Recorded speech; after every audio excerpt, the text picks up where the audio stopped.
Se ela é tão elegante assim, então deixe que ela salve a sua família hoje. No almoço de domingo da família Almeida Clara, esperava apenas atravessar mais uma tarde de sorrisos educados e humilhações disfarçadas. Mas Rafael chegou com Valentina, sua amante, e a apresentou como a mulher que finalmente combinava com o mundo dele. Diante da família inteira, Clara não gritou, não chorou e não implorou. Ela apenas se levantou, foi embora e levou consigo a única coisa que ainda mantinha aquela família de pé. Se ela é tão elegante assim, então deixe que ela salve a sua família hoje, disse Clara com a voz baixa demais, para parecer uma ameaça e firme demais para ser confundida com fraqueza. O salão de almoço da mansão dos Almeida em Jardins ficou suspenso por um segundo, como se até o tilintar dos talheres tivesse entendido antes das pessoas. Rafael ainda estava de pé ao lado de Valentina, a mão pousada nas costas nuas dela. O sorriso bonito e cruel congelado no rosto de quem havia acabado de apresentar a amante à própria esposa como uma mulher mais elegante, mais adequada ao nosso círculo. Dona Lúcia, mãe dele, segurava a taça de vinho branco com os dedos impecáveis, esperando que Clara fizesse o que sempre fazia. Engolisse a dor, sorrisse pouco, baixasse os olhos e preservasse a aparência da família. Mas Clara não baixou os olhos. Apenas tocou o guardanapo de linho sobre o colo, respirou uma vez e olhou para Rafael, como se pela primeira vez, em 8 anos de casamento, estivesse vendo não o homem que amou, mas o menino assustado, escondido atrás de um terno caro. O almoço de domingo havia sido preparado com uma perfeição agressiva.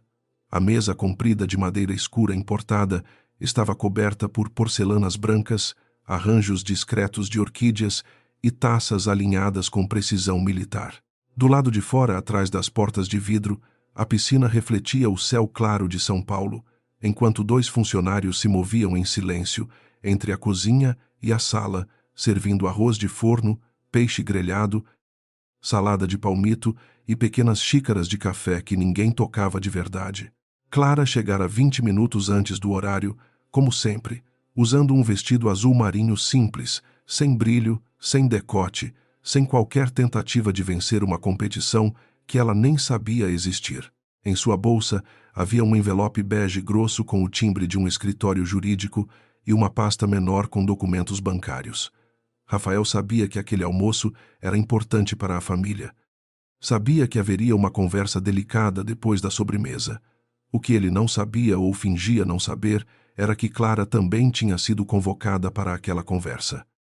Você poderia pelo menos sorrir, Clara Rafael murmurou quando entrou antes mesmo de cumprimentá-la, enquanto Valentina atravessava a sala como quem já conhecia o lugar havia anos. Hoje não é dia para esse seu ar de velório. Clara olhou para ele, depois para a mulher ao lado. Valentina usava um vestido creme de seda, joias douradas, cabelo escovado em ondas calculadas e um perfume doce que chegou antes de sua voz. Rafael falou tanto de vocês, disse ela, distribuindo beijos no ar para Dona Lúcia e para o tio Augusto, como se fosse uma convidada legítima e não uma ferida entrando pela porta principal. Dona Lúcia abriu os braços com um calor que nunca oferecia à nora. Que prazer, minha querida. Finalmente alguém que entende a importância de uma boa apresentação. Rafael riu baixo e a risada dele cortou Clara de um jeito mais profundo do que uma acusação direta. Ela ainda assim respondeu com educação. Boa tarde, Valentina. A amante inclinou a cabeça e sorriu. Boa tarde, Clara. Rafael disse que você era discreta. Ele não exagerou. O primeiro prato foi servido sob um silêncio cheio de pequenas crueldades.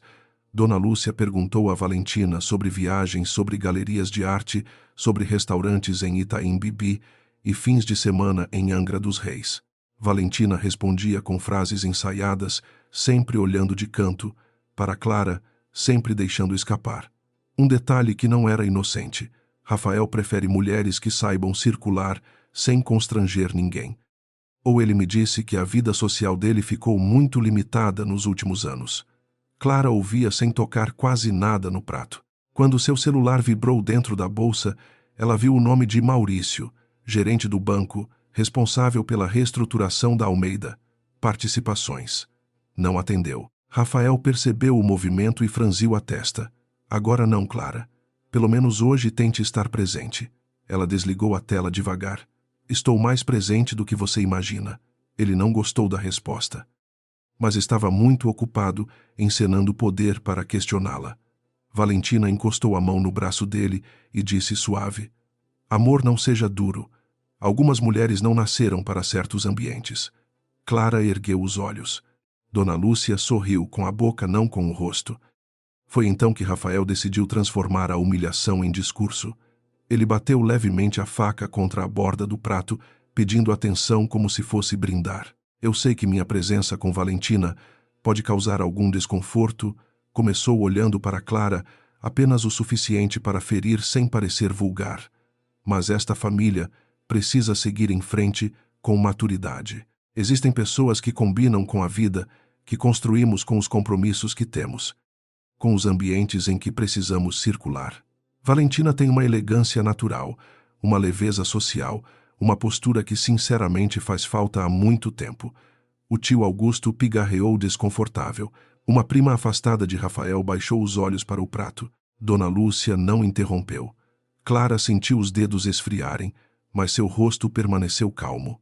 Rafael continuou, agora embriagado pelo próprio veneno. Não estou dizendo isso para ofender ninguém. Só acho que chega uma hora em que precisamos admitir quem realmente está à altura do nosso mundo. Valentina fingiu constrangimento, mas não retirou a mão do braço dele. Rafa, por favor, disse ela com um sorriso que pedia exatamente o contrário.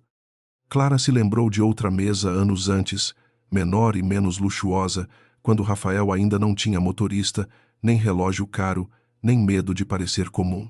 Ele havia segurado sua mão em uma padaria perto da Avenida Paulista e dito que ao lado dela sentia que podia falhar sem deixar de ser amado. Naquela época, Clara acreditou. Acreditou tanto que assinou garantias discretas, apresentou contatos, intercedeu junto a investidores que confiavam no sobrenome de sua mãe. Evitou que a primeira grande dívida da Almeida, Participações, virasse escândalo. Quando Rafael recebeu elogios, ela ficou no fundo da sala orgulhosa. Quando Dona Lúcia começou a tratá-la como uma peça sem brilho da mobília clara, pensou que o tempo corrigiria a injustiça. Quando Valentina apareceu nas mensagens, nos perfumes estranhos, nos atrasos explicados com reuniões inexistentes, Clara escolheu esperar por uma conversa honesta. Mas naquele domingo, ao ouvir o marido chamar outra mulher de adequada diante da família inteira, algo dentro dela não quebrou com barulho, apenas se soltou. Você terminou? Perguntou Clara. A simplicidade da pergunta irritou Rafael mais do que uma cena. Não comece com ironia. Ela dobrou o guardanapo uma vez com cuidado. Não é ironia. Eu só quero saber se você terminou. Valentina soltou uma risadinha curta. Clara, talvez este não seja o melhor momento para uma crise conjugal. Clara virou o rosto para ela sem agressividade. Você está certa. Crise conjugal exige casamento. O que há aqui é outra coisa. Dona Lúcia pousou a taça com força suficiente para chamar atenção. Minha filha, modere seu tom. Estamos em família. Clara a encarou. Eu moderei meu tom por 8 anos, Dona Lúcia. O silêncio engrossou. Rafael deu um passo na direção dela, impaciente. Você está se fazendo de vítima porque eu tive coragem de dizer o que todos pensam. Clara respirou fundo, e foi nesse instante que disse a frase que esvaziou o ar da sala: se ela é tão elegante assim, então deixe que ela salve a sua família hoje.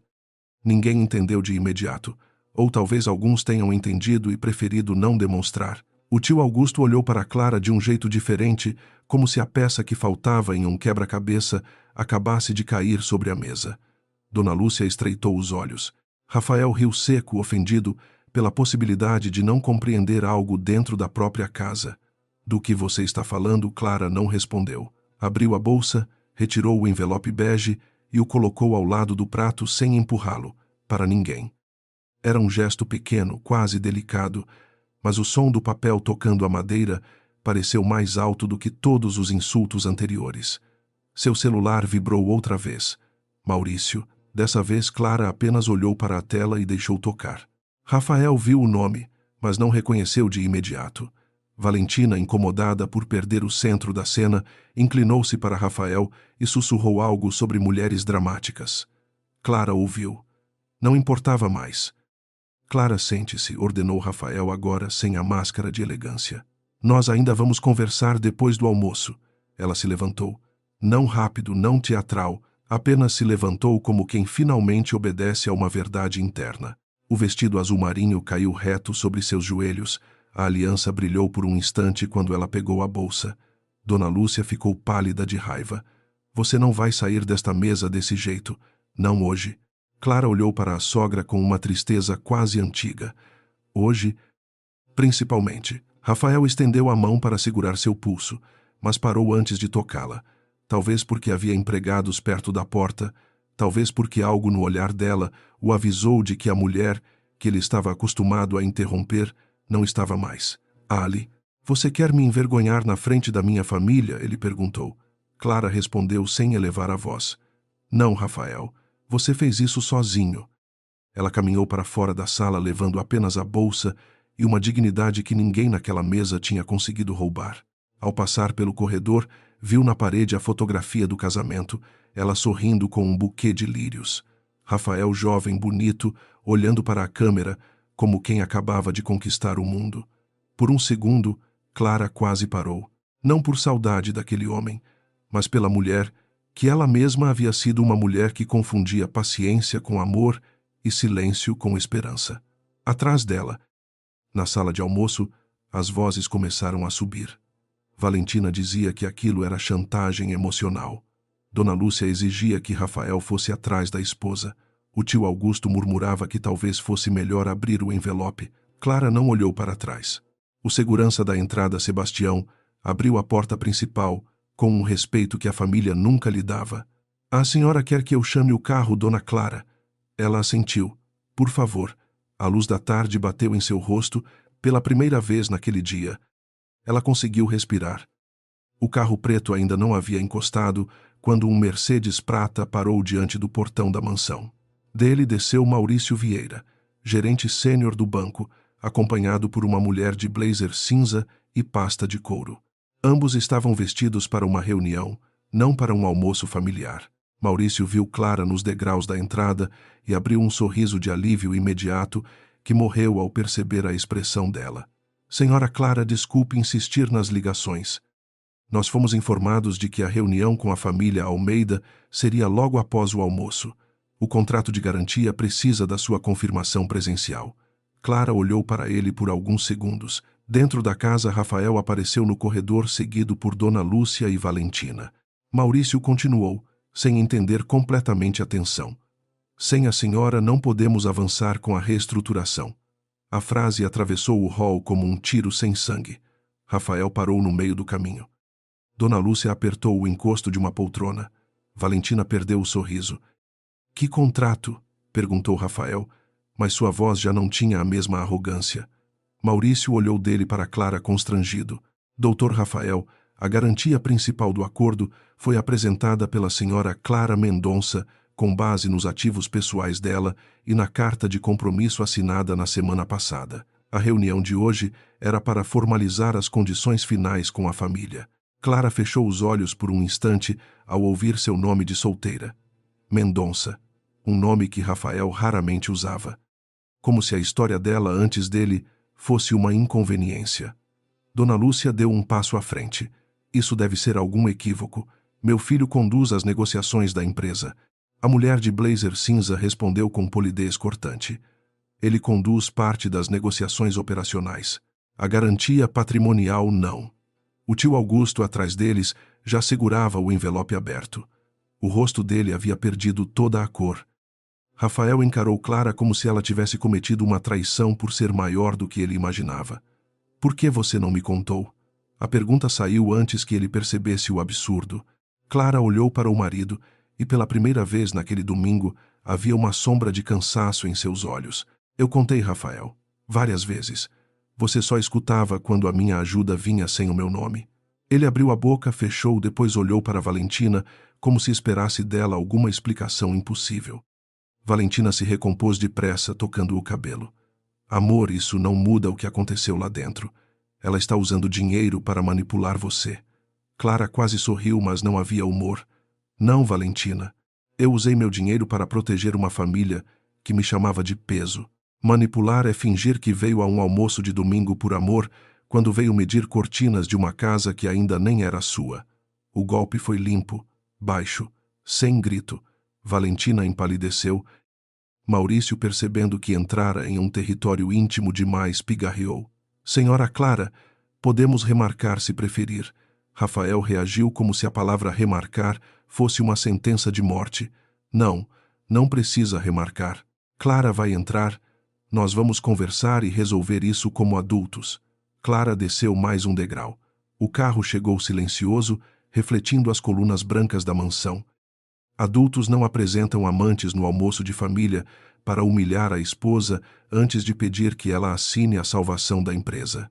Dona Lúcia levou a mão ao peito. Clara, pense no nome Almeida.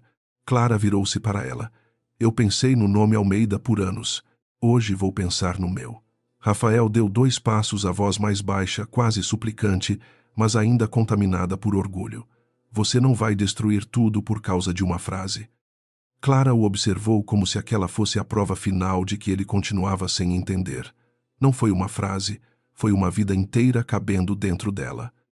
Antes de entrar no carro, Clara retirou a aliança do dedo. Não jogou no chão, não entregou a Valentina, não fez nenhum gesto dramático para os olhos famintos da família. Apenas a colocou sobre o envelope que o tio Augusto segurava, obrigando-o a estender as mãos trêmulas. A reunião está suspensa até segunda ordem, disse ela a Maurício.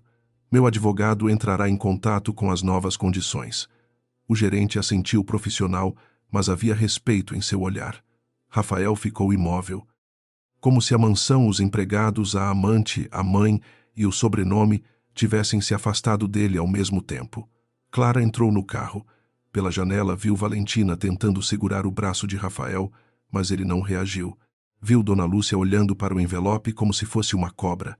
Viu Sebastião fechar o portão devagar e aquele som metálico pareceu encerrar não apenas um almoço, mas uma versão inteira de sua vida.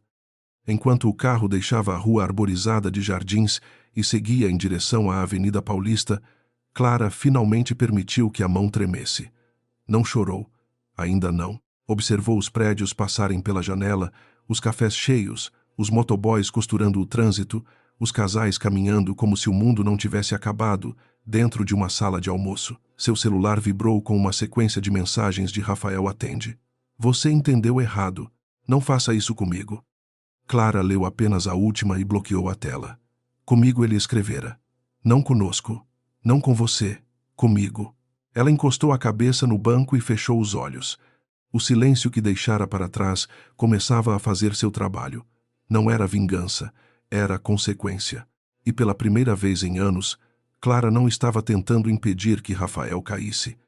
Clara não voltou para o apartamento que dividia com Rafael. Pediu ao motorista que a deixasse em frente a um café discreto na Avenida Paulista, desses que ficavam no térreo de prédios corporativos, e onde ninguém perguntava demais quando uma mulher bem vestida entrava com o rosto calmo demais, para estar bem. O salão tinha mesas pequenas, luz branca, cheiro de café recém-moído e o ruído constante de conversas de negócios misturado ao trânsito do lado de fora. Ela escolheu uma mesa no canto, de costas para a parede, como se precisasse reaprender a se sentir segura até para respirar. Quando a atendente perguntou se queria algo, Clara pediu apenas um expresso e uma água com gás. A mão dela ainda trazia a marca pálida onde a aliança estivera por anos. Ela olhou para aquele círculo vazio e, pela primeira vez, não sentiu falta do metal.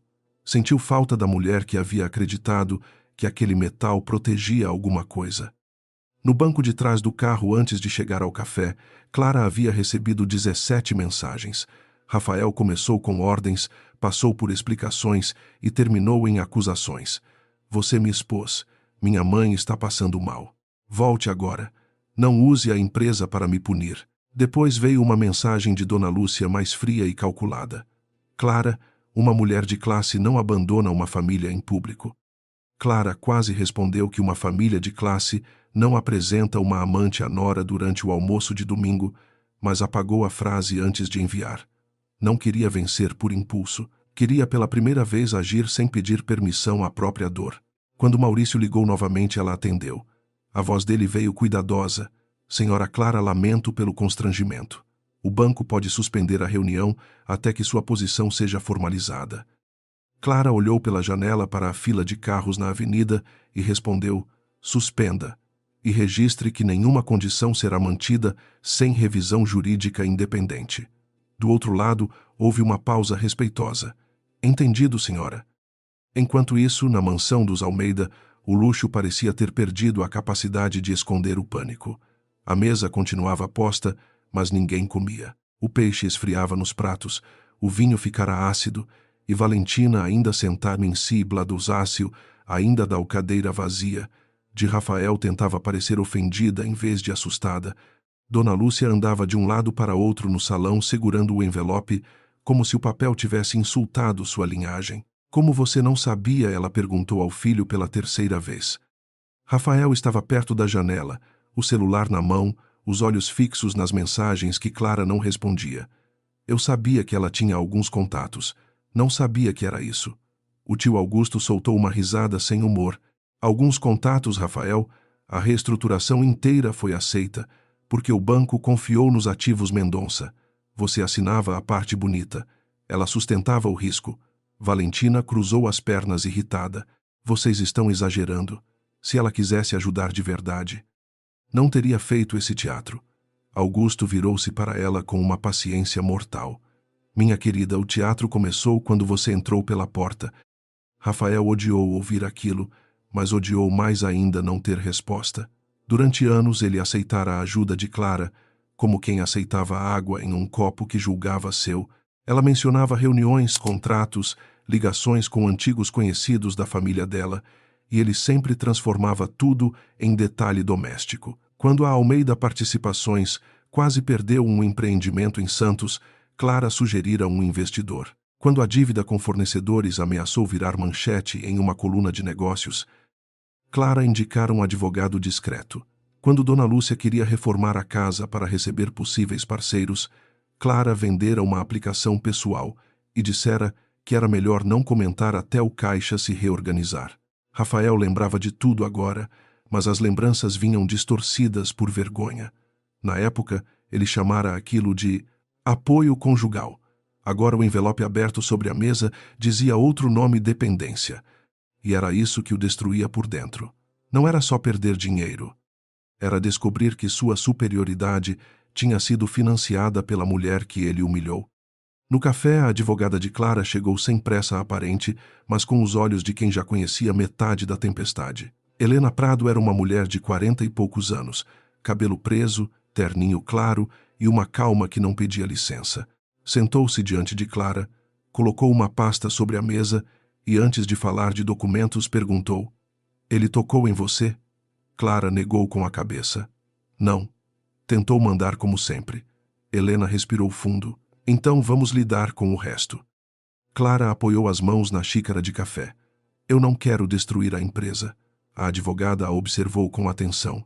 Eu sei. Mas também não vou permitir que você continue salvando uma estrutura que usa seu nome, seus bens e sua reputação, enquanto trata você como uma convidada inconveniente. Clara fechou os olhos por um instante. Eles vão dizer que estou sendo vingativa. Helena abriu a pasta. Vão. Porque é assim que pessoas acostumadas a receber sacrifício chamam limite quando ele finalmente aparece. A primeira medida foi simples, mas pesada, uma notificação formal ao banco, suspendendo qualquer confirmação presencial até revisão dos termos. A segunda era mais delicada, impedir que Rafael ou qualquer membro da Almeida Participações usasse o nome de Clara Mendonça em negociações sem autorização expressa. Helena explicou cada ponto, sem exagerar, usando palavras secas, claras, quase cirúrgicas. Clara ouvia em silêncio, mas por dentro, cada frase parecia rasgar uma camada de ilusões antigas. Eu assinei aquela carta porque o plano de recuperação fazia sentido, disse ela. Havia empregos envolvidos, fornecedores, famílias. Eu não queria que a empresa quebrasse por orgulho. Helena inclinou a cabeça. E ainda não quer. Clara olhou para a rua onde a cidade seguia indiferente ao fim de seu casamento. Não. Mas hoje eu entendi que, enquanto eu proteger Rafael das consequências, ele continuará chamando isso de mérito dele. A advogada anotou algo. Então, as novas condições precisam proteger duas coisas: a empresa de uma gestão irresponsável e você de uma família que confunde amor com servidão. Na mansão, Dona Lúcia já havia mudado de estratégia. O susto inicial se transformara em cálculo. Ela mandou retirar Valentina da sala com uma delicadeza venenosa, dizendo: "Querida, talvez este seja um assunto de família." Valentina sorriu duro. "Achei que hoje eu estivesse sendo recebida como parte dela." Dona Lúcia não piscou. Hoje muita gente entendeu coisas erradas. A frase atingiu Valentina com precisão. Rafael não a defendeu. Estava ocupado tentando ligar para Clara pela 5ª vez. Quando Valentina percebeu isso, algo em seu rosto se contraiu, revelando por um segundo a menina insegura escondida sob a seda creme. Ela não tinha entrado naquela casa apenas por desejo. Entrara porque Rafael lhe prometera um lugar, um sobrenome simbólico, uma vida onde ninguém voltaria a perguntar de onde ela veio. E agora, de repente, a esposa silenciosa que ela julgara ultrapassada ocupava todos os lugares que importavam: o banco, o contrato, a família, o medo de Rafael. "Você precisa buscar", lá disse Dona Lúcia ao filho, assim que Valentina saiu para o jardim, fingindo atender uma ligação. "Peça desculpas pelo almoço. Diga que se exaltou, prometa alguma coisa, mas traga Clara de volta para assinar." Rafael ergueu os olhos, ferido pelo tom prático da mãe. "É só isso que importa para você." Dona Lúcia aproximou-se baixa e intensa. "Não seja infantil. O que importa é que seu pai deixou uma empresa, um nome, uma posição. Você acha que seus sentimentos valem mais do que 200 funcionários e 40 anos de reputação?" Rafael riu sem alegria. "Engraçado. Quando eu estava humilhando minha esposa diante de todo mundo, reputação não pareceu te preocupar." Dona Lúcia ficou rígida. Por um instante, a máscara da matriarca rachou. Eu achei que ela soubesse o lugar dela. A frase caiu entre eles como veneno puro. Rafael olhou para a porta por onde Clara havia saído. Talvez o problema seja esse. Todos nós achamos. Clara e Helena seguiram para um escritório menor na região da Paulista, emprestado por uma antiga parceira da família Mendonça. O espaço não tinha o luxo opressivo da mansão Almeida. Tinha vidro, plantas discretas, café forte e uma vista parcial para a avenida. Ali, Clara ligou para Maurício em viva voz. "Quero deixar claro que a suspensão não é recusa definitiva", disse ela, "mas qualquer garantia futura dependerá de auditoria independente. Afastamento de decisões pessoais das finanças da empresa e proteção formal contra uso indevido do meu patrimônio." Maurício respondeu com profissionalismo, embora sua voz revelasse surpresa positiva. "São condições razoáveis, senhora Clara." O banco, inclusive, já havia identificado fragilidades na governança. Helena lançou a Clara um olhar que significava: "Eu avisei." Clara sentiu uma mistura amarga de alívio e raiva. Durante anos, Rafael dizia que ela não entendia o mundo empresarial, que suas preocupações eram exageradas, que certas coisas eram assunto de diretoria. Agora um banco confirmava em linguagem polida que a diretoria dele precisava justamente do cuidado que ela sempre tentou oferecer. No fim da tarde, Rafael apareceu no saguão do prédio. Clara soube porque a recepcionista ligou perguntando se podia autorizá-lo a subir. Ela ficou alguns segundos sem responder. Helena, sentada do outro lado da mesa, não interferiu. "Diga que não estou disponível", respondeu Clara por fim. Mas Rafael não foi embora. Ficou no térreo próximo às catracas, sob o olhar de seguranças e executivos que passavam com crachás no pescoço. Mandou outra mensagem: "Eu quero conversar." Clara leu. Respirou e respondeu pela primeira vez: "Hoje você queria que eu ouvisse. Agora vai aprender a esperar." A resposta apareceu como enviada e Rafael a encarou na tela como se fossem palavras de uma estranha. Talvez fossem. A Clara que ele conhecia teria descido para evitar constrangimento. Teria pedido desculpas pelo clima. Teria perguntado se Dona Lúcia estava bem. Aquela Clara não desceu. E parado no saguão frio de um prédio corporativo, Rafael sentiu algo que raramente experimentava: estar do lado de fora. Valentina ligou para ele enquanto ainda estava no prédio. Rafael hesitou antes de atender. "Você vai ficar correndo atrás dela agora?" perguntou ela sem esconder o ressentimento. "Valentina, não é hora." "Claro que é. A esposa santa fecha a torneira e todo mundo descobre que ela era poderosa." Que conveniente. Rafael fechou os olhos cansado. Você não entende o tamanho disso. Ela riu, mas havia medo no som. Eu entendo muito bem. Entendo que você me levou àquela casa. Me fez acreditar que estava escolhendo uma vida comigo e agora está aí plantado numa recepção, esperando uma mulher que te humilhou. Pela primeira vez naquele dia, Rafael não aceitou a inversão. Ela não me humilhou. Eu fiz isso antes. O silêncio do outro lado foi curto e furioso. Cuidado, Rafael. Culpa deixa homem fraco. Ele desligou sem responder. A frase dela, que em outro momento talvez soasse sedutora, agora parecia pequena. Clara tinha deixado um silêncio. Valentina só sabia preencher qualquer vazio com veneno. Quando a noite começou a cair sobre São Paulo, Clara encerrou a reunião com Helena. A notificação já havia sido enviada, a suspensão confirmada e as novas condições seriam preparadas até a manhã seguinte. Mesmo assim, ao pegar a bolsa, Clara sentiu o peso do envelope ausente. Ele ficara na mansão aberto nas mãos de uma família que só agora lia o que ela carregava havia meses. Helena a acompanhou até o elevador e disse: "Hoje você fez mais do que sair de uma mesa. Você mudou a regra do jogo." Clara olhou para o reflexo das duas nas portas metálicas. "Eu queria que doce menos." A advogada respondeu sem doçura falsa. "Limite quase sempre dói mais em quem aprendeu a sobreviver sem ele." No térreo, Rafael ainda estava ali. Levantou-se ao vê-la, e por um segundo, Clara viu não o homem arrogante do almoço, mas alguém perdido, quase jovem, como naquele tempo da padaria. A diferença era que agora ela sabia que pena não podia mais ser confundida com amor. "Clara", ele disse, aproximando-se devagar. Helena permaneceu ao lado dela, silenciosa. Rafael olhou para a advogada, depois para a esposa. 5 minutos. Clara sustentou o olhar dele. "Você teve 8 anos. Ele engoliu em seco. "Eu não sabia sobre a garantia." Ela respondeu com uma calma que doeu nele mais do que raiva. "Você não sabia porque nunca perguntou de onde vinham as soluções. Só se importava que chegassem a tempo de preservar sua imagem." Rafael passou a mão pelo rosto. "Eu errei no almoço." Clara inclinou a cabeça. "Não. O almoço foi só o lugar onde seu erro ficou visível." Ele ficou sem ar por um instante. "O que você quer de mim, Clara?" Pensou na mesa comprida, no sorriso de Valentina, na voz de Dona Lúcia, dizendo que uma mulher de classe não abandona uma família em público. Hoje, distância.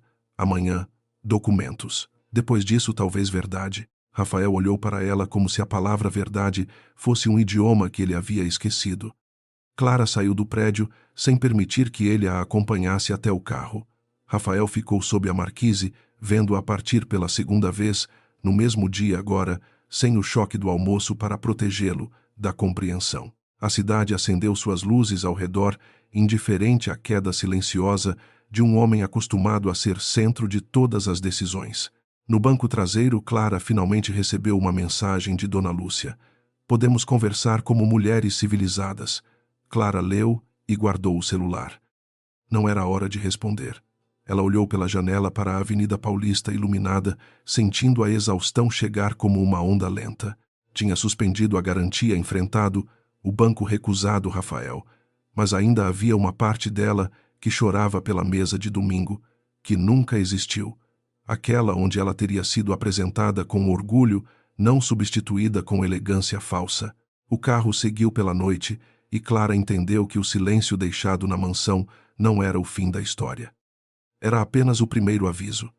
Na manhã seguinte, à sede da Almeida, Participações parecia mais fria do que de costume.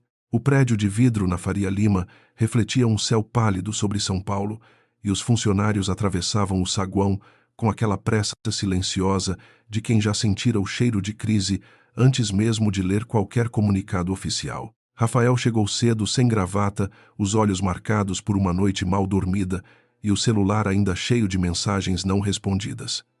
Pela primeira vez em anos, os recepcionistas o cumprimentaram com um cuidado estranho, como se ele tivesse deixado de ser apenas o diretor herdeiro e se tornado uma notícia prestes a vazar. No elevador privativo, ele olhou para o próprio reflexo e não encontrou o homem que costumava entrar ali, certo de que cada andar subia por direito natural.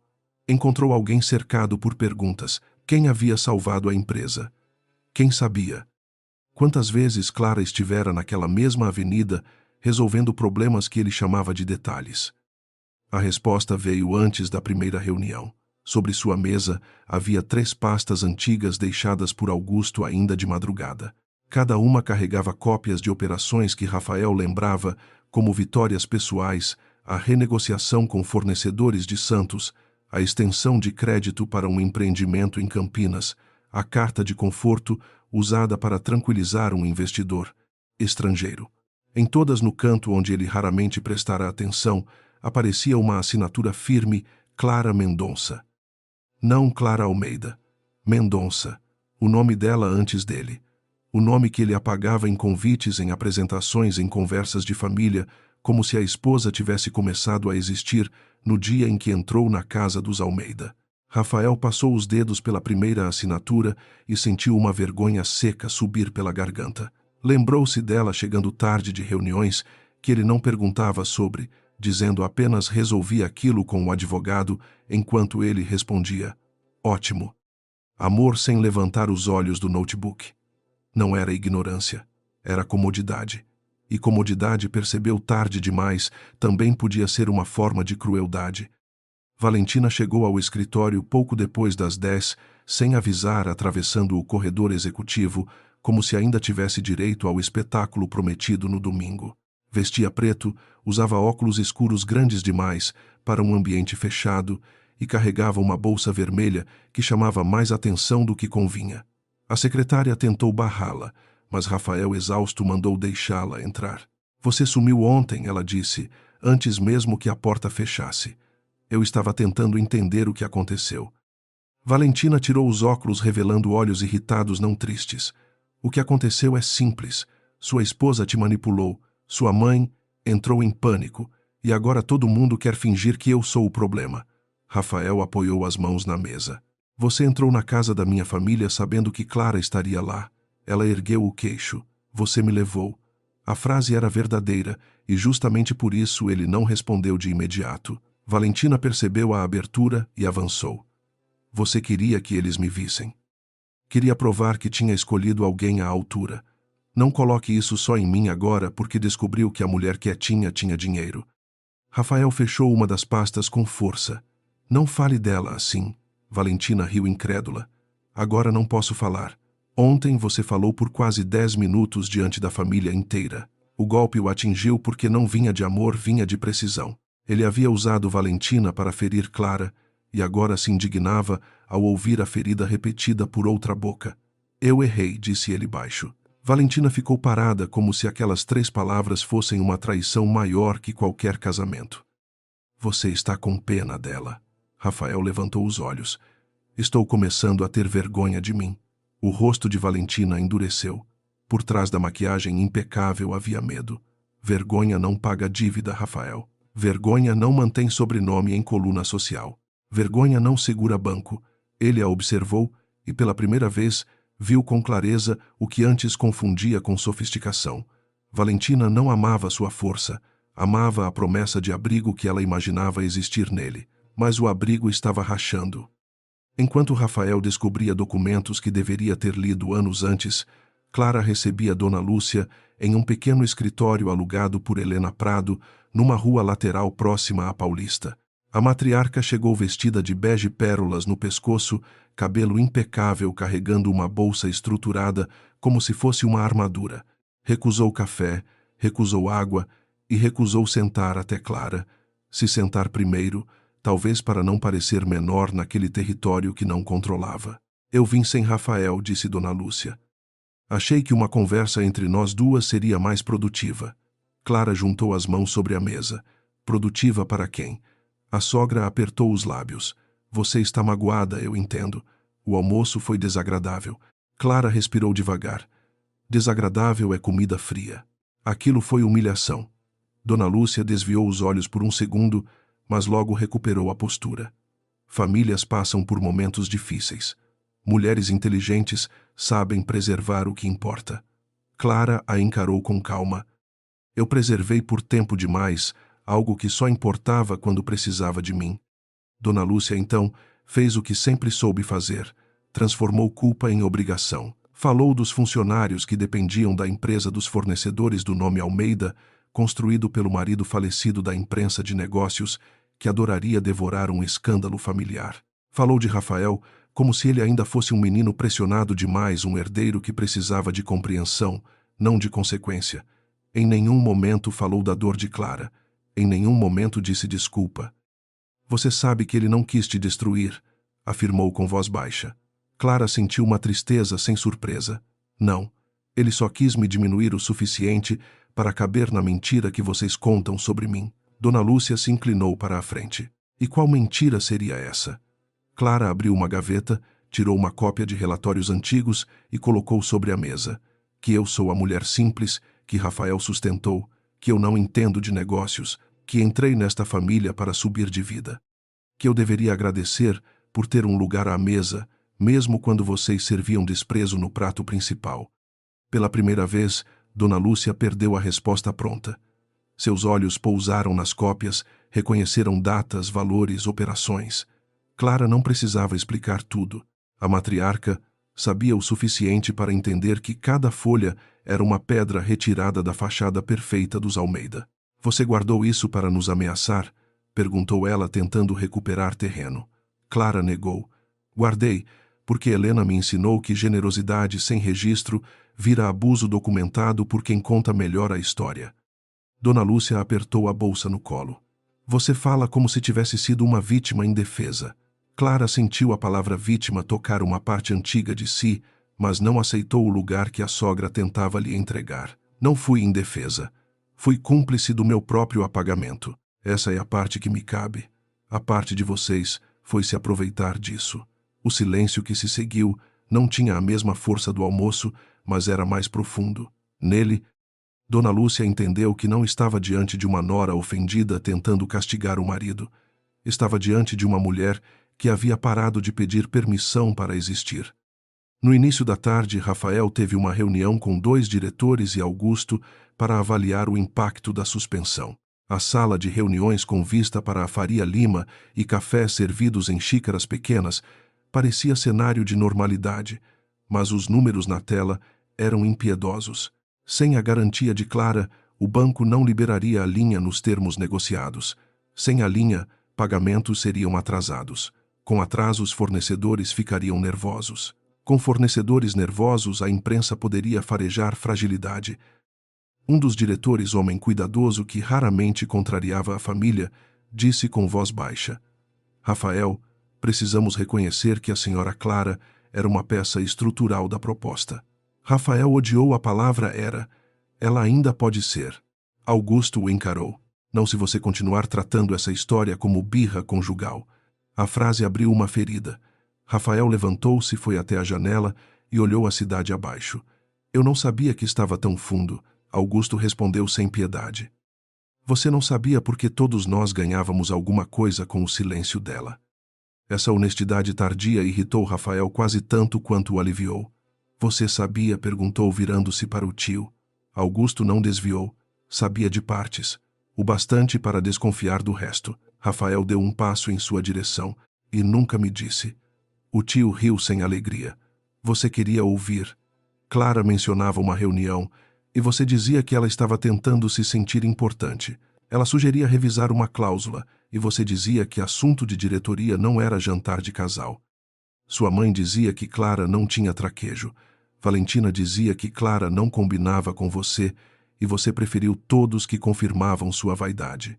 Rafael ficou imóvel. A acusação era injusta em alguns detalhes, mas verdadeira no centro. E verdades centrais não precisam ser perfeitas para destruir. Naquele instante, seu celular vibrou. Era uma mensagem de Helena Prado objetiva, com cópia para a diretoria. As novas condições preliminares de Clara seriam apresentadas em reunião formal no dia seguinte. Auditoria independente. Limites de governança. Proibição de uso do patrimônio Mendonça em negociações paralelas. Reconhecimento documental de sua participação anterior. Rafael leu 2 vezes. A última condição parecia menos financeira do que moral, e talvez fosse. Valentina não desistiu. À noite, apareceu em um restaurante elegante em Itaim Bibi, onde Rafael aceitara encontrá-la, por insistência dela, mais para encerrar uma conversa do que para continuar qualquer promessa.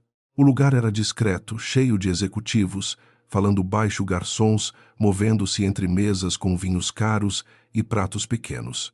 Valentina escolheu uma mesa visível demais. Queria ser vista com ele. Rafael percebeu e se irritou antes mesmo de sentar. Amanhã terei uma reunião decisiva, disse ele. Não posso ficar muito. Ela sorriu como se nada tivesse acontecido. Então vamos ser práticos. Você precisa mostrar força. Clara quer te colocar de joelhos. Se você ceder a essas condições, acabou. Sua mãe nunca vai te respeitar. Seus diretores nunca vão te obedecer. E ela vai mandar em você para sempre.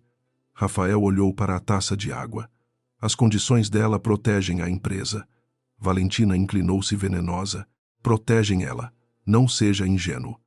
Mulher como Clara gosta de parecer santa, mas estava esperando uma chance de provar que era melhor do que todos nós. A palavra nós entregou mais do que Valentina percebeu. Rafael ergueu os olhos. Todos nós. Ela hesitou. Você entendeu. Ele entendeu. Valentina não estava defendendo o amor, nem futuro, nem mesmo a reputação dele. Estava defendendo seu lugar no lado vencedor. E se Clara passasse a ser o lado vencedor, Valentina precisaria destruí-la antes de ser expulsa do jogo. O que você quer que eu faça? Perguntou Rafael, testando-a. Valentina aproximou a mão da dele. Use o que sabe dela. Toda mulher tem um ponto fraco. Família passado medo de escândalo. Se ela quer jogar como empresária, trate como adversária. Rafael retirou a mão. Ela é minha esposa. Valentina estreitou os olhos. Ontem, na sua casa, você não parecia lembrar disso. Ele aceitou o golpe em silêncio. Depois se levantou. Talvez por isso eu precise começar agora. Valentina ficou sentada, o rosto duro, e pela primeira vez não pareceu elegante. Pareceu apenas apavorada. Clara passou aquela mesma noite no apartamento de uma amiga, em um edifício alto com vista parcial para a Paulista. Não queria voltar ao lar onde os ternos de Rafael ainda ocupariam metade do armário e onde cada objeto perguntaria por que ela suportou tanto. Sentada perto da janela, com uma xícara de chá esfriando nas mãos, ouviu Helena revisar por telefone os pontos da reunião do dia seguinte. Você não precisa aceitar nada por pena, disse a advogada, nem endurecer por orgulho. O critério é proteção.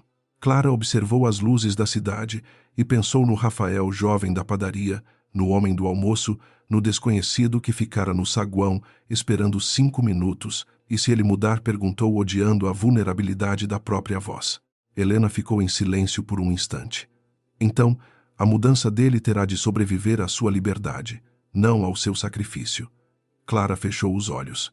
Aquela frase doeu porque era exatamente o que ela precisava ouvir. Amar Rafael havia sido fácil quando ela achava que podia salvá-lo. Difícil seria descobrir se ainda existia amor quando ela parasse. Antes de dormir, Clara recebeu um e-mail encaminhado por Augusto. Sem mensagem longa, apenas uma linha. Você tinha o direito de saber que alguns de nós sabíamos e nos calamos. Anexado havia um memorando interno de 2 anos antes, no qual se reconhecia que a intervenção de Clara Mendonça havia impedido a ruptura de uma negociação crítica. No rodapé, um comentário de Rafael curto e cruel, sem intenção aparente, não divulgar. Evitar dar a Clara a impressão de que ela participa da gestão. Clara leu a frase uma vez, depois outra. A dor não veio como explosão, veio como gelo.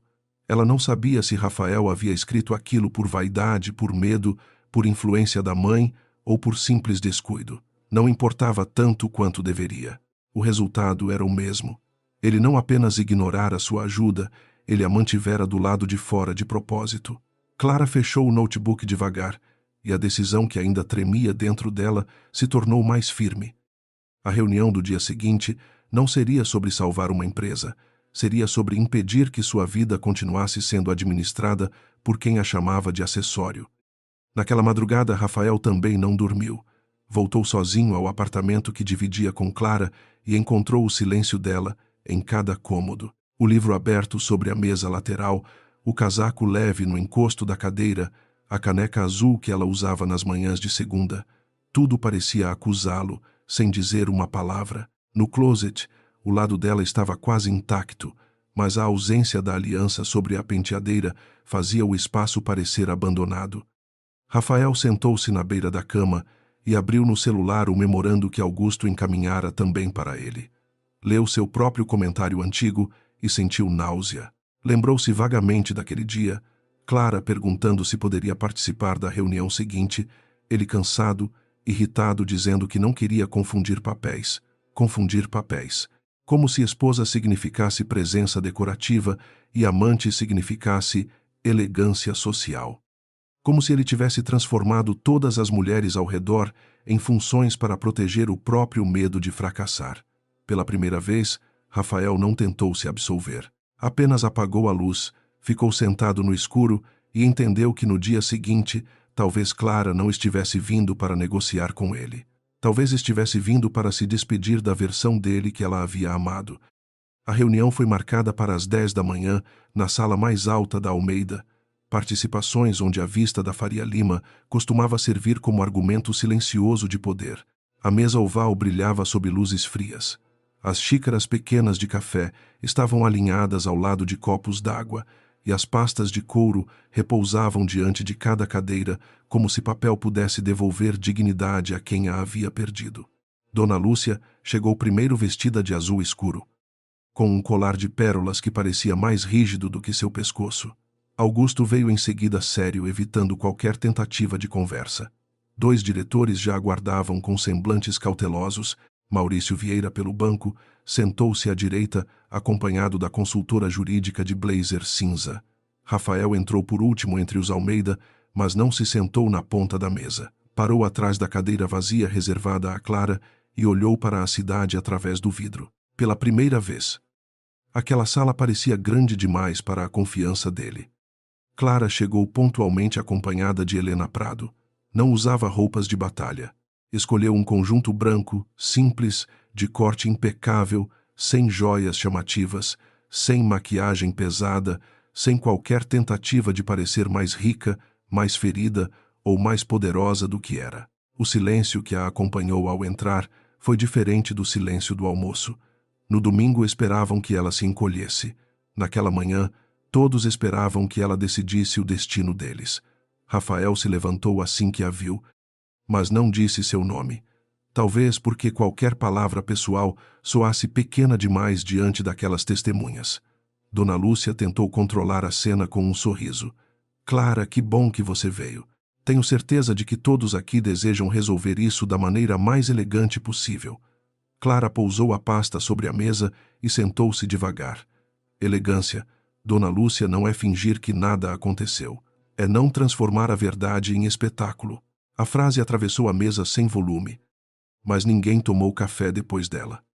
Maurício abriu a reunião com cuidado profissional, explicando que a linha de reestruturação da Almeida, participações, continuava possível, desde que a parte garantidora confirmasse sua permanência e as condições de governança fossem ajustadas. Ele falava de prazos, riscos, limites, mas os olhos de todos voltavam sempre para Clara, como se as palavras do banco fossem apenas um caminho até a decisão dela. Helena então distribuiu um documento com as novas exigências. Minha cliente não se recusa a contribuir para uma solução responsável, disse a advogada, mas não aceitará que seu patrimônio pessoal, sua reputação e sua assinatura sejam usados sem reconhecimento formal, sem transparência e sem mecanismos de controle. Dona Lúcia folheou o documento com expressão ofendida. Reconhecimento formal. Você quer transformar a ajuda familiar em cobrança pública.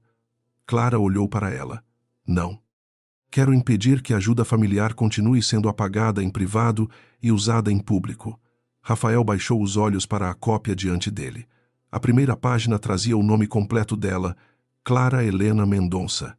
Não havia Almeida ali, e aquilo dizia mais do que uma acusação. As condições não eram cruéis. Justamente por isso assustavam. Auditoria independente das dívidas, comitê financeiro com participação externa, proibição de novas obrigações assumidas em nome da família sem validação jurídica, registro da origem da garantia patrimonial, limitação temporária da atuação de Rafael em decisões de alto risco até a conclusão da revisão. E, por fim, uma cláusula que fez Dona Lúcia enrubescer qualquer menção ao nome de Clara em reuniões. contratos ou negociações, deveria ser autorizada por escrito, sob pena de retirada imediata da garantia. Isso é uma humilhação, disse a matriarca. Clara não desviou. Humilhação é ser apresentada como inadequada no domingo e necessária na segunda. Um dos diretores tossiu olhando para os papéis. Augusto fechou os olhos por um segundo. Rafael sentiu a frase como um golpe merecido. Dona Lúcia se inclinou para a frente. Você está usando a empresa para punir Rafael. Helena respondeu antes de Clara não. Ela está usando regras para impedir que a empresa continue punindo quem a sustentou. A porta da sala se abriu sem aviso e Valentina entrou como se ainda estivesse no almoço, atrasada para o próprio papel. O vestido verde escuro era elegante demais para uma reunião corporativa e adequado demais para uma provocação. A secretária apareceu atrás dela aflita, mas Rafael ergueu a mão impedindo a interrupção. Valentina, este não é o lugar. Ela sorriu mirando Clara antes de qualquer outra pessoa. Engraçado. Domingo eu era elegante o suficiente para sentar à mesa. Hoje não sou suficiente para ouvir como a esposa perfeita quer mandar em todos. Dona Lúcia fechou a pasta com força. Valentina saia. Mas Valentina já havia perdido o instinto de recuar. O medo a deixava ousada. Não, Dona Lúcia. Vocês querem jogar tudo nas minhas costas, mas foi essa mulher que esperou o momento certo para se vingar. Ela podia ter ajudado sem transformar Rafael em vilão. Clara a observou com uma calma que irritou ainda mais. Valentina. Eu não precisei transformar Rafael em nada. Ele falou por si mesmo. Valentina caminhou até a lateral da mesa, apoiando as mãos no tampo polido. Você gosta disso. Não gosta de parecer superior, de fingir que é discreta enquanto controla tudo por trás. Clara ficou em silêncio por alguns segundos, e esse silêncio desarmou o ritmo agressivo da outra. Eu controlei menos do que deveria, disse por fim. Se tivesse controlado mais, talvez a empresa não estivesse pedindo socorro. Talvez Rafael não tivesse confundido vaidade com liderança. Talvez você não tivesse confundido acesso a uma casa com pertencimento. Valentina empalideceu, mas revidou. Pelo menos eu nunca precisei comprar o amor de ninguém. Rafael levantou-se. Chega. Todos olharam para ele. A palavra saiu áspera, mas não direcionada a Clara. Valentina virou-se surpresa. Você vai defender? Lá agora Rafael respirou como alguém prestes a confessar em público algo que preferia enterrar. Não. Vou parar de permitir que você repita a mentira que eu usei para me proteger. A sala ficou imóvel. Rafael não olhou para Clara de imediato, talvez por vergonha, talvez por medo de procurar perdão em uma fala que ainda não merecia. Eu disse no domingo que Valentina era mais adequada ao meu mundo, continuou com a voz baixa, mas audível. A verdade é que eu tinha medo do mundo real. Medo de admitir que a empresa estava frágil, que minhas decisões tinham falhas, que Clara via riscos que eu preferia ignorar. Era mais fácil chamar lá de discreta demais, simples demais. Pouco social do que aceitar que ela era a pessoa mais lúcida da sala. Dona Lúcia se mexeu inquieta. Rafael, cuidado com o que está dizendo. Ele finalmente olhou para a mãe. Eu tive cuidado demais com a aparência e nenhum com a verdade. A consultora jurídica do banco manteve a postura neutra, mas anotou algo. Augusto encarou o sobrinho como se ouvisse tarde demais o início de um homem adulto. Clara ouviu sem se mover. Parte dela queria que aquelas palavras tivessem chegado anos antes numa cozinha silenciosa, num quarto sem plateia, numa manhã qualquer em que ainda fosse possível reconstruir, sem ruínas. Outra parte sabia que se Rafael falava agora era porque havia perdido o conforto da cegueira. E lucidez nascida do medo ainda precisava provar que não morreria quando a crise passasse. O reconhecimento dele não altera minhas condições, disse ela olhando para Maurício. Não para o marido. Rafael fechou os olhos aceitando. Eu sei. Valentina riu, mas o som saiu quebrado. Parabéns.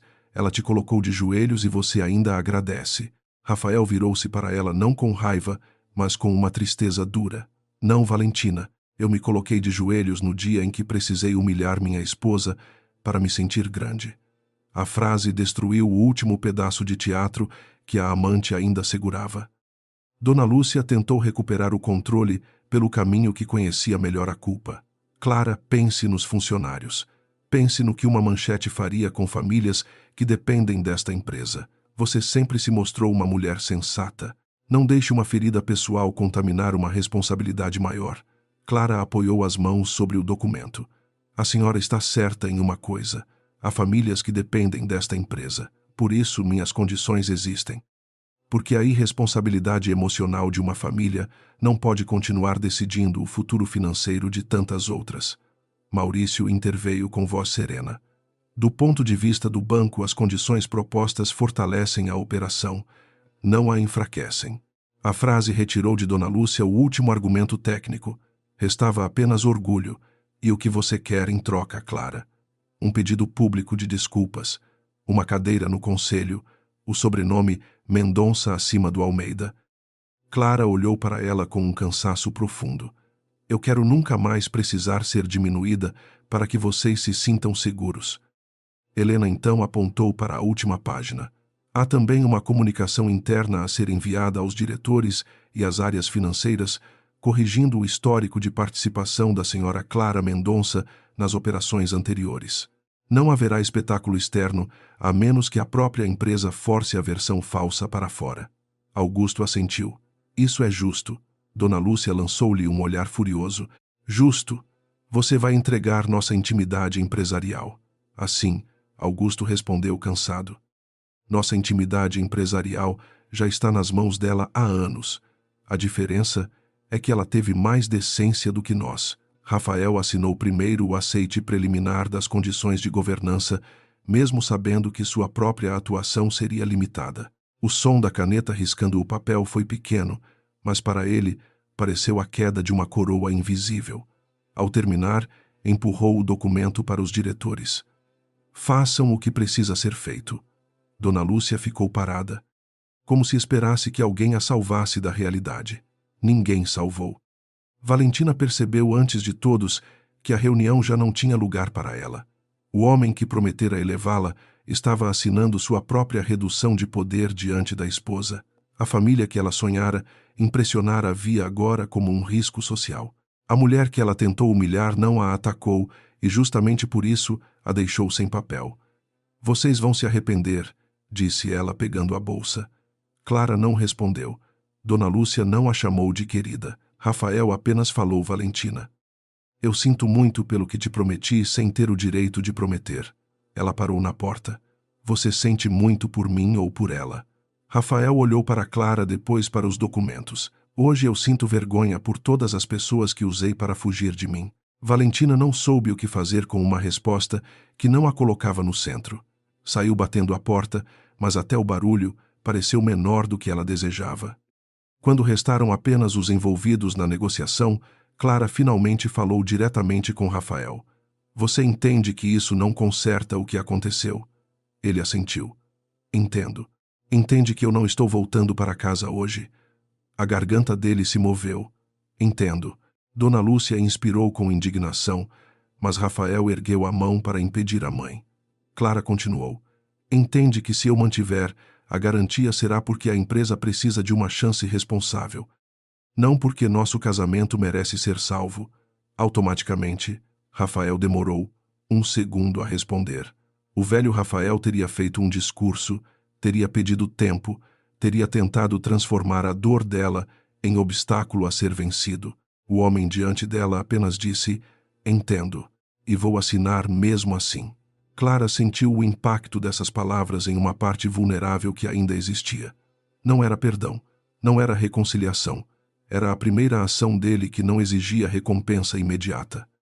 A formalização durou mais de 1 hora. Advogados ajustaram termos. O banco registrou a suspensão parcial, convertida em renegociação condicionada. Os diretores aceitaram a auditoria e Dona Lúcia, pressionada por todos os lados, assinou a ata com a mão rígida. Clara assinou por último usando o nome Mendonça com uma firmeza que fez Rafael desviar os olhos. Quando terminou, não houve aplauso, nem abraço, nem cena redentora. Apenas um alívio tenso, quase triste. A empresa não estava salva de uma vez. Estava impedida de continuar mentindo do mesmo jeito. Era diferente. Era melhor. Maurício apertou a mão de Clara com respeito. A senhora tomou uma decisão difícil. Clara respondeu.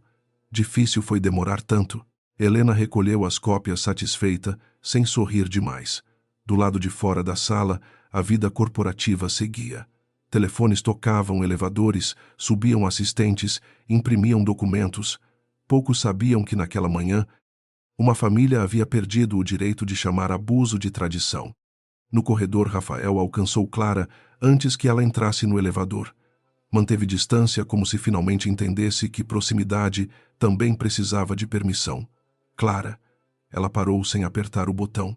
Helena seguiu alguns passos adiante, dando espaço sem desaparecer. Eu não vou pedir que você me perdoe hoje, disse ele. Seria mais uma forma de te pressionar. Clara o observou com atenção cautelosa. Então o que você quer? Rafael respirou fundo. Quero te devolver uma coisa antes que você descubra por outra pessoa. Tirou do bolso uma cópia dobrada do memorando antigo, aquele em que ele escrevera, para não deixar em Clara pensar que participava da gestão. Eu escrevi isso. Não minha mãe. Não Augusto. Eu. Clara olhou para o papel, mas não o pegou. Eu já sei. Ele fechou os olhos, ferido pelo próprio atraso. Mesmo assim, eu precisava dizer sem desculpa. Eu apaguei você porque tinha medo de precisar de você. Clara sentiu a dor subir. Mas agora ela não a comandava. E eu me deixei apagar porque tinha medo de perder você. Pela primeira vez, a verdade dos dois ficou inteira no corredor. O elevador chegou com um som suave. Clara entrou. Rafael não tentou acompanhá-la.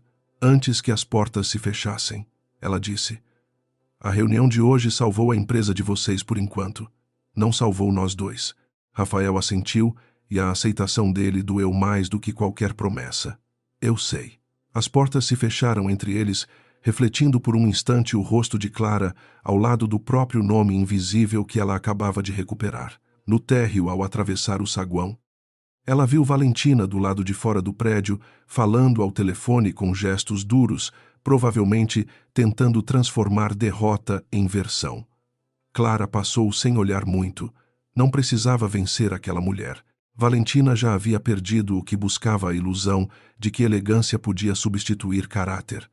Do lado de dentro, no alto da torre, Rafael permaneceu no corredor segurando o memorando dobrado, entendendo que a assinatura que não veio no domingo havia sido menos perigosa do que a assinatura que Clara dera naquela manhã, porque aquela não salvava um homem, salvava uma empresa, e deixava o homem sozinho com a obrigação de se tornar alguém digno de ser visto outra vez. Clara passou os 3 dias seguintes em um apartamento emprestado no alto da Avenida Paulista, onde as janelas grandes mostravam uma São Paulo que nunca parava para consolar ninguém. De manhã, ela via o trânsito engrossar como uma corrente viva. À noite, via os prédios acenderem suas luzes, como se cada janela escondesse uma história que também não cabia em voz alta. O apartamento era bonito, mas impessoal. Sofá, claro, mesa de vidro, plantas bem cuidadas por alguém que não morava ali.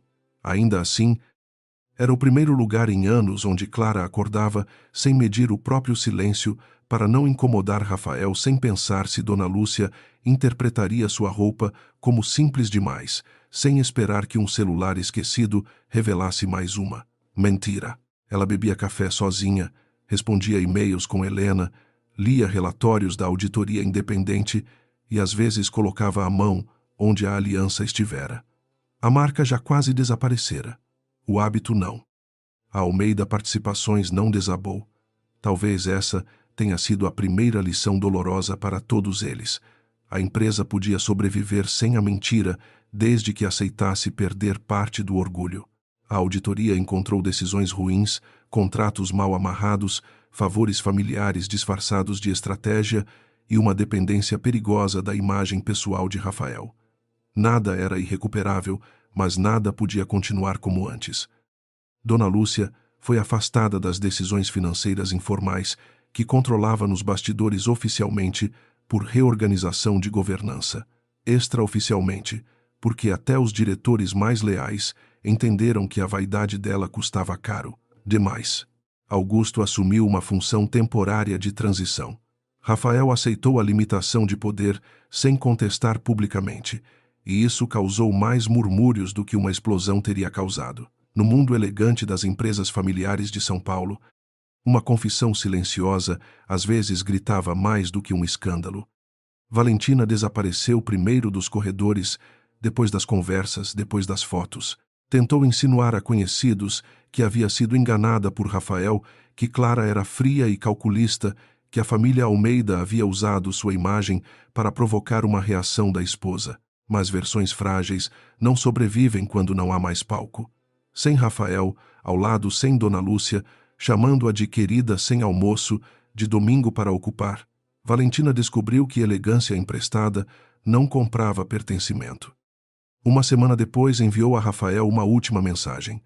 Você escolheu a culpa em vez da felicidade. Ele leu e não respondeu. Não porque a odiasse, porque entendeu que responder seria continuar alimentando a parte dele que gostava de ser disputada. Valentina não foi presa, não caiu em miséria, não teve um castigo teatral, apenas perdeu acesso. Para alguém que construíra sua identidade sobre portas abertas por homens ricos, isso foi punição suficiente. Rafael começou a devolver coisas que Clara nem sabia que tinham sido tiradas. Primeiro enviou por intermédio de Helena uma lista de negociações nas quais o nome Mendonça aparecera apenas nos anexos, enquanto ele recebia o crédito em reuniões e comunicados internos. Depois autorizou a retificação dos registros de participação dela na reestruturação anterior. Mais tarde, escreveu de próprio punho uma carta aos diretores, reconhecendo que havia permitido a omissão de contribuições relevantes de Clara, não por erro administrativo, mas por vaidade pessoal e cultura familiar distorcida. Helena leu a carta antes de Clara. Pela primeira vez, ele não está tentando parecer melhor do que é, disse a advogada pelo telefone. Clara ficou em silêncio olhando para a cidade. Aquilo deveria trazer alívio. Trouxe também luto. Porque cada gesto correto de Rafael provava que ele sempre poderia ter escolhido diferente, e essa descoberta doía quase tanto quanto a humilhação do almoço. Na sexta-feira, Rafael pediu uma reunião. Não escreveu: precisamos conversar, nem por favor me ouça, nem não jogue nosso casamento fora. Escreveu apenas: tenho documentos seus e algumas coisas que precisam voltar para você. Posso deixá-los, com Helena se preferir. Clara leu a mensagem 3 vezes. A parte mais antiga dela esperava uma súplica. A parte mais cansada temia uma armadilha emocional. A parte que estava aprendendo a existir sozinha reconheceu ali um pedido que não vinha disfarçado de exigência. Marcou um encontro em um café tranquilo perto do MASP no fim da manhã, com mesas externas e gente suficiente ao redor para impedir qualquer drama, mas não tanta a ponto de transformar dor em espetáculo. Chegou antes como sempre e se irritou ao perceber esse costume. Depois sorriu de leve. Nem todo hábito antigo era prisão. Alguns eram apenas traços dela. Rafael chegou no horário sem motorista, sem terno impecável, usando uma camisa clara e carregando uma pasta preta. Parecia mais magro, ou talvez apenas menos inflado pela própria importância. Parou diante da mesa e esperou que Clara indicasse a cadeira. Esse detalhe pequeno a atingiu. Antes, ele se sentaria como quem tinha direito. Agora, aguardava a permissão. Pode sentar, ela disse. Ele obedeceu. O garçom veio e Rafael pediu café sem olhar para ela como se esperasse a aprovação. Por alguns segundos, foram apenas 2 pessoas diante de xícaras cercadas pelo barulho comum de São Paulo, e isso tornou tudo mais difícil. Ele abriu a pasta e colocou sobre a mesa uma sequência de documentos, cópias, corrigidas, atas internas, uma autorização de acesso aos registros financeiros e, por último, um envelope menor. Aqui estão as retificações. Helena já recebeu as versões digitais. Trouxe as físicas porque algumas coisas eu precisava entregar olhando para você. Clara tocou a borda da pasta, mas não abriu tudo. Obrigada. Rafael assentiu. Não havia alívio no rosto dele por ela ter aceitado. Havia cuidado. Também trouxe isto. Ele empurrou o envelope menor. São as chaves do apartamento e do cofre doméstico. Troquei a senha administrativa que estava vinculada ao meu e-mail. Agora Helena tem o registro de que nenhum acesso será feito sem sua autorização. Clara ergueu os olhos. Você não precisava trazer pessoalmente. Eu sei. Ele respirou fundo. Mas precisava te dizer que não vou mais tratar o que é seu como extensão do que é meu. A frase ficou entre eles simples demais para apagar anos e honesta demais para ser ignorada. Clara sentiu vontade de chorar, mas não pelo presente. Pelo passado, onde teria bastado tão pouco para que ela não se sentisse invisível. Minha mãe quer te procurar, Rafael, disse depois de um tempo. Clara soltou um suspiro curto, para pedir desculpas. Ele não desviou, para recuperar controle. Talvez ela use a palavra desculpa no caminho. Clara quase sorriu. Obrigada por avisar. Rafael mexeu na xícara, embora não houvesse açúcar. Ela está com raiva de mim. Diz que eu entreguei a família. Clara olhou para ele com uma tristeza mais branda do que antes. Você entregou a fantasia, não a família. Ele absorveu a frase como quem recebe uma sentença justa. Eu passei anos achando que proteger o nome Almeida era esconder fraquezas. Agora estou descobrindo que isso só aumentou todas elas. Clara apoiou as costas na cadeira. Descobrir não é o mesmo que mudar. Eu sei, respondeu ele. Por isso não vim pedir para voltar. A honestidade daquela frase abriu um espaço estranho no peito dela. Rafael continuou sem pressa, como se tivesse treinado não para convencê-la, mas para não fugir. Eu queria pedir perdão, mas não como quem espera a resposta hoje. Eu te humilhei porque precisava provar para mim mesmo que ainda estava acima de alguém. Eu deixei Valentina entrar naquela casa porque queria uma plateia para a versão de mim que eu inventei. E apaguei você dos documentos porque a sua competência me lembrava da minha dependência. Ele parou a voz, ficando mais baixa. Nada disso é desculpa. É só a verdade que eu devia ter dito antes.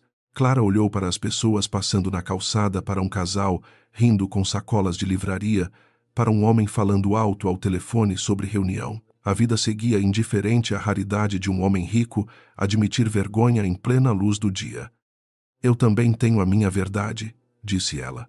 Rafael assentiu como se aceitasse a lâmina antes do corte. Clara entrelaçou os dedos sobre a mesa. Eu gostei de ser necessária. Mesmo quando doía, havia uma parte de mim que se agarrava à ideia de que se eu salvasse você mais uma vez, você finalmente me enxergaria. Eu chamei isso de amor, mas muitas vezes era medo. Medo de descobrir que sem a minha utilidade, talvez eu não tivesse lugar na sua vida. Rafael ficou pálido. Você sempre teve lugar. Clara não endureceu, mas sua voz ficou firme. Não, Rafael, eu tinha função. Lugar é outra coisa. Ele baixou os olhos. A diferença entre as duas palavras pareceu atravessá-lo. Função era assinar, sorrir, preservar, facilitar calar. Lugar era ser vista mesmo quando não servia para salvar ninguém. Clara levou anos para entender. Rafael aparentemente começava naquele instante. Eles ficaram em silêncio até o café esfriar. Não era o silêncio destrutivo do almoço, nem o silêncio burocrático da reunião. Era um silêncio novo, cheio de coisas que talvez nunca fossem consertadas e de outras que talvez pudessem um dia ser nomeadas sem dor. Rafael tirou do bolso um pequeno objeto embrulhado em tecido. Clara reconheceu antes de abrir a aliança dela. Ele a colocara sobre a mesa com cuidado, como quem devolve uma decisão, não uma promessa. Augusto me entregou depois da reunião. Eu não quis guardar como lembrança. Clara olhou para o aro de ouro. O objeto parecia menor do que antes. E o que você quer que eu faça com ela? Rafael respondeu sem tentar sorrir. O que você quiser. Vender, guardar, jogar fora, derreter. Só não quero que ela continue sendo símbolo de uma prisão que eu ajudei a construir. Clara pegou a aliança e fechou os dedos ao redor dela. O metal estava frio. Desta vez não queimou.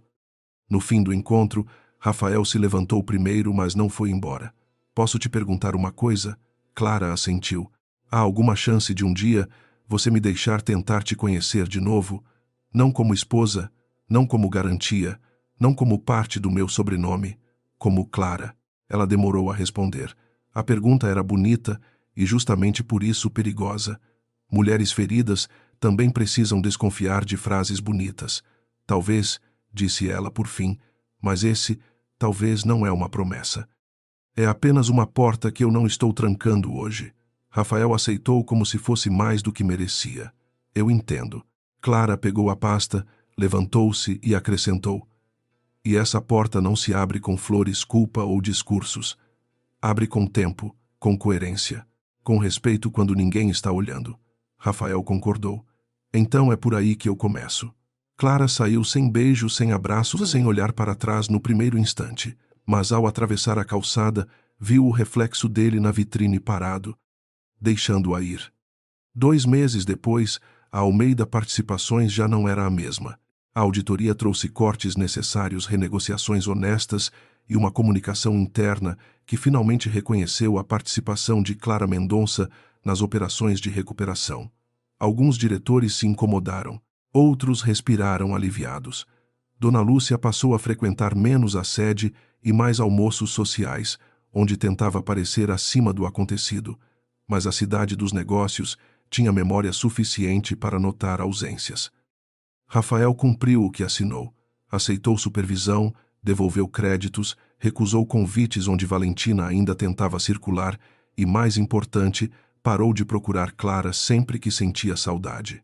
Escrevia apenas quando havia algo concreto, um documento resolvido, uma decisão tomada corretamente, uma informação que ela tinha direito de saber. Pela primeira vez ele aprendia que amar também podia significar não invadir. Clara alugou seu próprio apartamento, não muito longe da Paulista, com janelas amplas, uma mesa de madeira clara e uma estante que ela montou aos poucos. Na primeira manhã ali fez café da manhã sozinha, pão de queijo, pequeno frutas, café forte e silêncio. Mas aquele silêncio não a diminuía. Era dela. Helena visitou no fim da tarde, trouxe uma planta e uma garrafa de vinho e brincou que a casa precisava de algo vivo que não fosse contrato. Clara riu de verdade pela primeira vez em semanas. Mais tarde, quando ficou sozinha, colocou a aliança em uma pequena caixa, não como promessa de retorno, mas como prova de sobrevivência. Não queria apagar o passado, queria impedir que ele continuasse decidindo por ela. Na mesa, ao lado do notebook, havia um novo projeto de investimento social para mulheres empreendedoras. Clara olhou para o documento e percebeu que por anos usara sua força para salvar uma estrutura que a apagava. Agora poderia usá-la para construir algo que tivesse seu nome desde o início. Rafael apareceu novamente apenas no 3º mês, convidado por Clara para uma conversa em uma manhã de sábado. Ela escolheu um parque tranquilo longe da mansão, longe da empresa, longe de qualquer lugar onde um deles pudesse se esconder atrás de papel social. Ele chegou com 2 cafés, perguntou antes de entregar o dela se ainda tomava sem açúcar. Clara disse que sim, e ele não comentou o que lembrava, apenas entregou. Caminharam devagar, falando de coisas práticas, primeiro a empresa Augusto. A saúde difícil de Dona Lúcia, aceitar que não era mais centro de tudo. Depois falaram do que doía. Rafael contou que começara terapia, uma palavra que antes consideraria fraqueza. Clara contou que ainda acordava algumas noites com raiva. Ele não pediu que ela superasse. Ela não fingiu que estava curada. Em algum ponto ele disse: "Eu sinto falta de você." Clara olhou para as árvores antes de responder. "Eu também sinto falta de partes de nós. Mas não quero voltar para uma casa onde eu desapareço." Rafael assentiu. "Então eu não vou te pedir para voltar. Vou tentar me tornar alguém que não precise que você desapareça para se sentir inteiro." Não houve reconciliação cinematográfica. Não houve beijo sob aplausos, nem promessa de segunda lua de mel, nem perdão embalado para final fácil. Houve algo mais difícil, uma mulher caminhando ao lado de um homem que a feriu, sem devolver a ele o poder de decidir o ritmo da cura. No banco do parque, Clara contou que estava pensando em formalizar a separação, ao menos por enquanto. Rafael ficou imóvel, respirou fundo e disse: "Se for isso que protege você, eu vou assinar." A dor no rosto dele era real, a liberdade no peito dela também. Clara tocou a própria mão onde a marca da aliança já não existia. "Talvez um dia a gente encontre outro jeito de estar no mesmo mundo", disse ela, "mas se isso acontecer, não será porque você precisa de mim, nem porque eu preciso salvar você." Rafael olhou para ela com olhos úmidos. "Será porque eu aprendi a te respeitar antes de te querer." Clara não respondeu, mas não se levantou imediatamente. Naquela noite, Clara voltou para seu apartamento enquanto São Paulo acendia outra vez suas luzes. Não havia mansão, nem mesa de domingo, nem amante sorrindo ao lado de seu marido. Havia uma cidade imensa, uma xícara de café sobre a pia, documentos com seu nome correto, uma caixa pequena guardada na gaveta e um futuro que ainda não prometia nada. Justamente por isso parecia verdadeiro. Ela abriu a janela e deixou o ruído da avenida entrar. Pensou no almoço em que Rafael apresentara Valentina como mais elegante. Pensou na própria voz dizendo que se era assim que ela salvasse a família dele. Naquele dia, Clara acreditou que estava indo embora de uma mesa. Agora entendia que estava voltando para si. A elegância que tentaram negar a ela nunca esteve no vestido nas joias ou no lugar ocupado ao lado de um homem. Estava na coragem de se levantar, sem destruir, na firmeza de impor limites, sem perder a humanidade. E na liberdade de escolher o silêncio não como submissão, mas como começo. 3 meses depois da manhã no parque, Clara recebeu uma ligação inesperada de Augusto. Não era sobre banco, contrato ou auditoria. A voz dele vinha mais baixa do que de costume, carregada de um constrangimento que homens da família Almeida raramente admitiam. Clara, sua presença não é uma obrigação. Mas no próximo domingo faremos um almoço pequeno, sem convidados externos, sem discursos. A empresa passou pela primeira etapa da reestruturação e alguns funcionários antigos foram convidados para serem homenageados. Eu achei justo te avisar. Clara ficou em silêncio, olhando pela janela do apartamento, enquanto a cidade de São Paulo se movia lá embaixo com sua pressa habitual. A palavra domingo ainda tinha gosto de vidro partido. Rafael sabe que você está me ligando. Augusto respondeu sem tentar parecer neutro. Sabe, e foi ele quem pediu que eu ligasse. Porque disse que não tinha o direito de te colocar em uma posição desconfortável. Clara fechou os olhos. Aquilo não apagava nada, mas era diferente.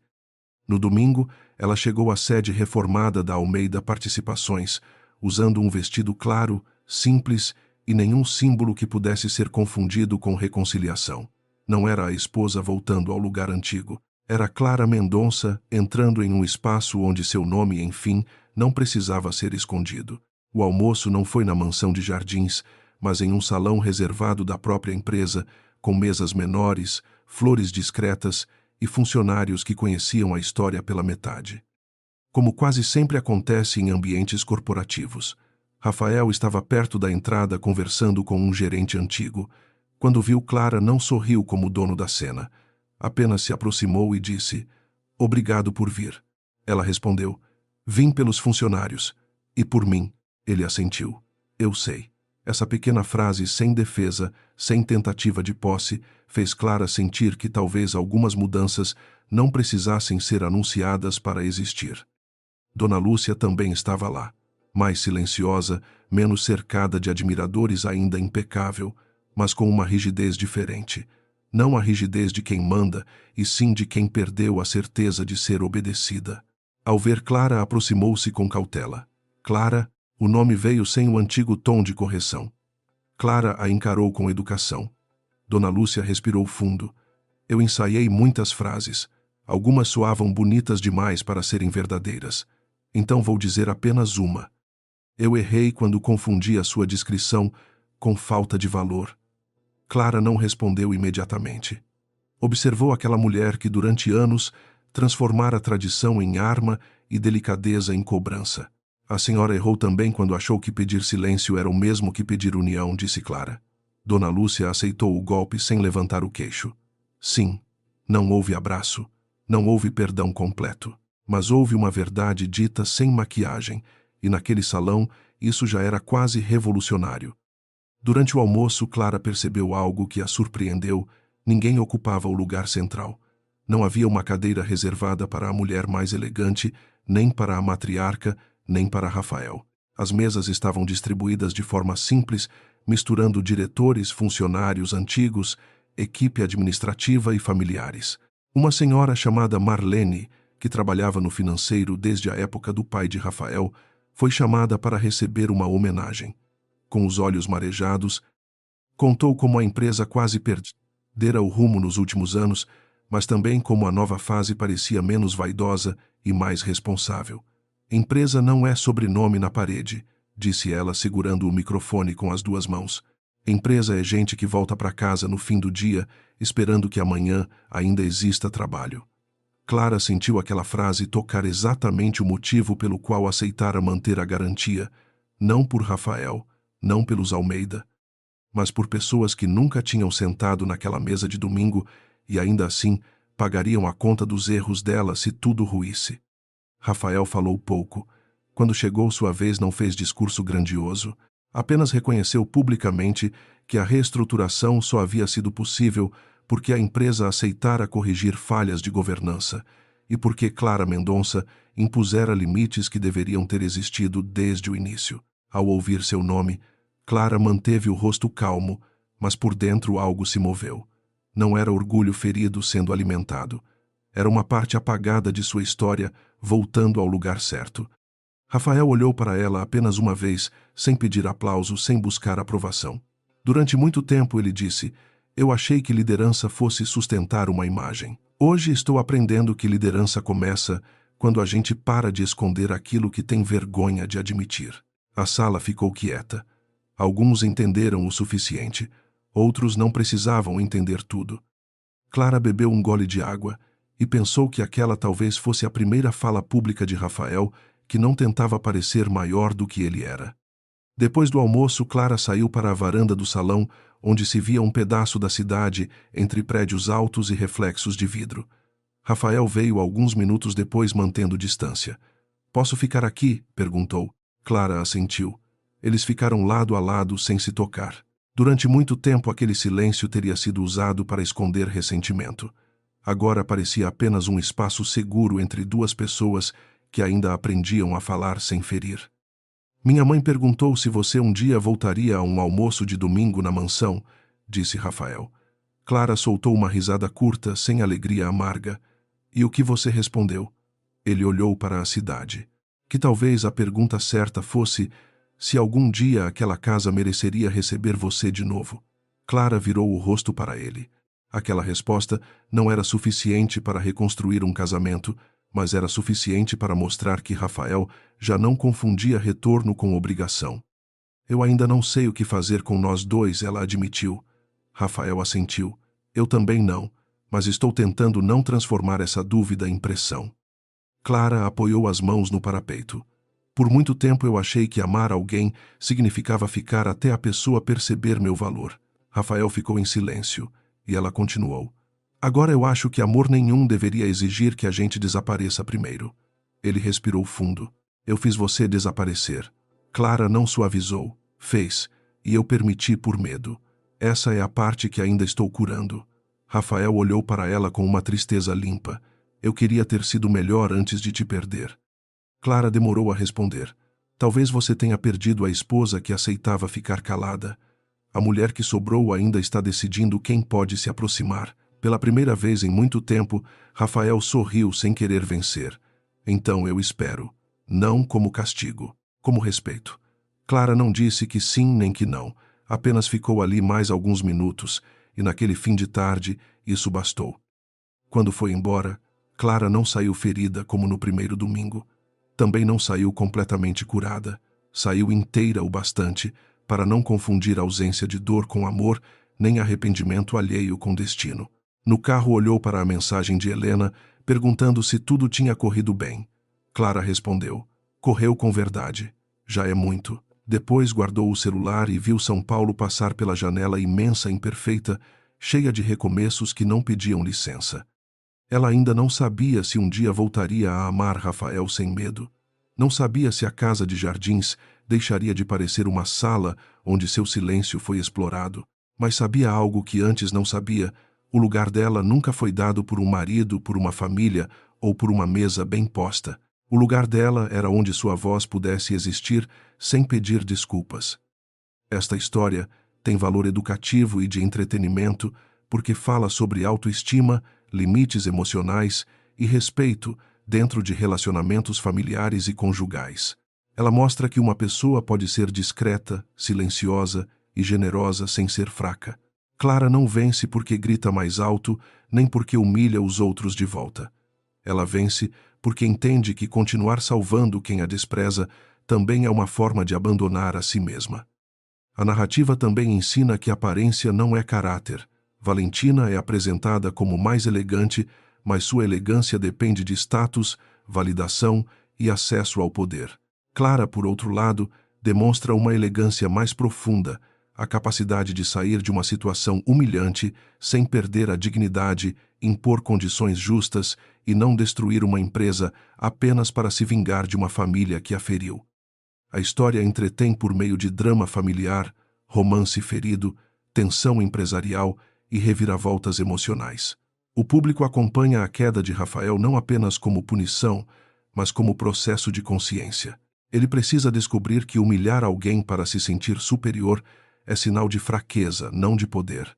Sua jornada mostra que arrependimento verdadeiro não é pedir perdão rapidamente, mas aceitar consequências, devolver reconhecimento e respeitar o tempo da pessoa machucada. O tema principal da história é quem não valoriza a presença de alguém pode descobrir tarde demais o peso da ausência dessa pessoa.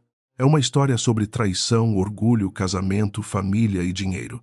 Mas, acima de tudo, é sobre uma mulher que deixa de implorar por um lugar e começa a construir a própria vida com o nome dela na porta.